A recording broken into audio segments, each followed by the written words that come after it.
Nashik road येथे अजितदादा पवार यांची शोकसभा। महाराष्ट्र राज्याचे लाडके उपमुख्यमंत्री स्वर्गीय अजितदादा पवार यांचे विमान दुर्घटनेत दुःखद निधन झाले।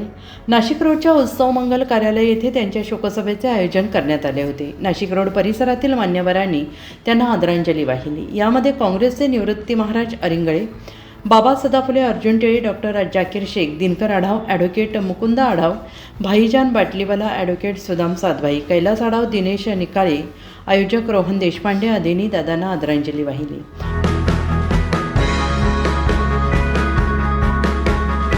दादांना त्यांच्या स्मृतीप्रित्यर्थ माझ्या देशपांडे कुटुंबियांकडून, उत्तुंग जैन फाउंडेशनकडून आणि तपोवन वाचवा या चळवळीच्या माध्यमातून त्यांना भावपूर्ण श्रद्धांजली अर्पण करतो। खरं तर अजितदादा गेले हे अजूनही मन मानायला तयार नाही हो।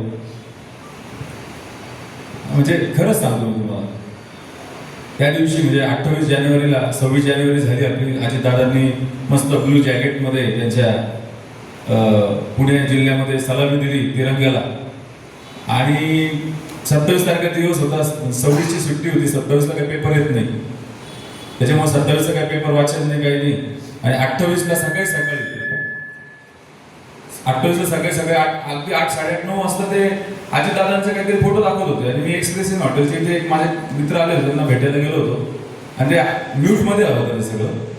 तर ते अजितदादांचे सारखे फोटो होते, म्हटलं काहीतरी घडामोड घडली असेल, आता निवडणुका झालेल्या आहे, परत जिल्हा परिषदेचे असतील तर त्या दृष्टिकोनातनं, तर मी काही ते लक्ष दिलं नाही, म्हटलं अजितदादा असतील तर त्यांचं काही चर्चा चालू असेल।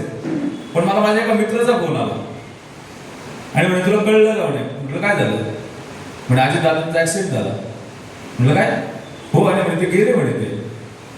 म्हणजे काय बोलतो, मी आता टीव्हीवर बघितलं त्यांना, मी लगेच आतमध्ये गेलो आणि ते खऱ्या अर्थाने ते दिसत होतं की अजितदादा पवार यांचा विमान दुर्घटनेत दुःखद निधन।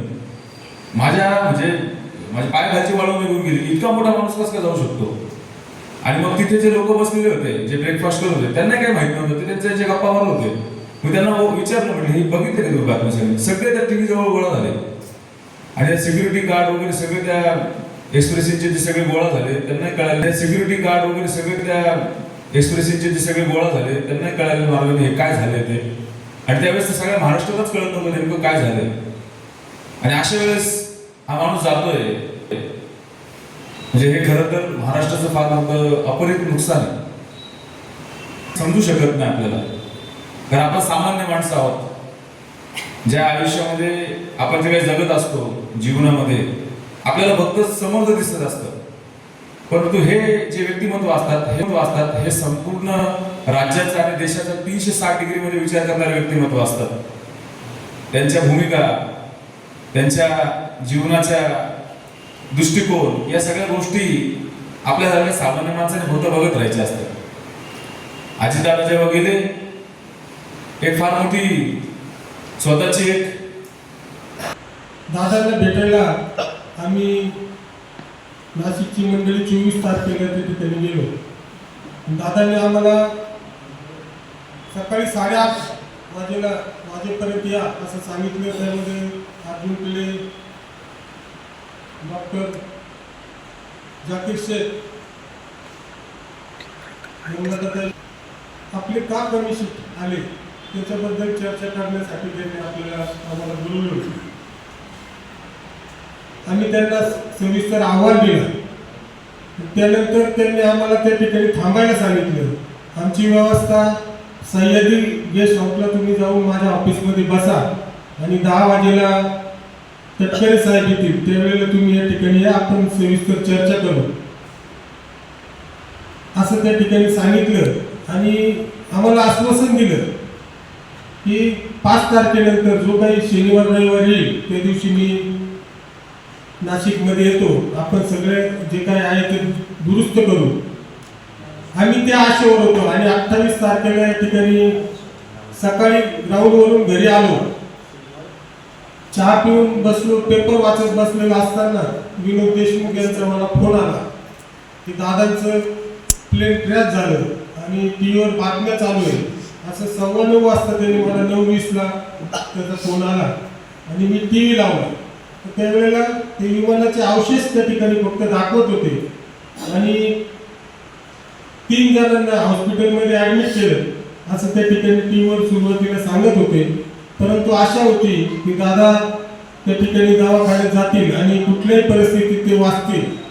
परंतु थोड्या वेळानं त्या ठिकाणी बातम्यांमध्ये यायला लागले विमानामधले साईचे साई प्रवासी त्या ठिकाणी गेलेले आहे.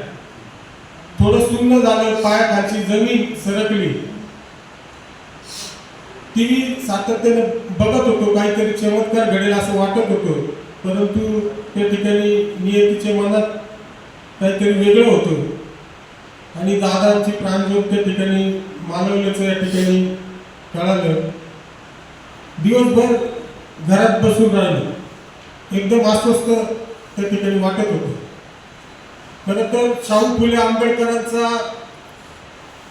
विचार पुढे नेणारे गोरगरिबांचे कैवारी दादा आज आपल्यात नाहीये याच्यावर विश्वासच या ठिकाणी बसत नव्हता. त्यांना काय आपलं माहिती सांगतात ते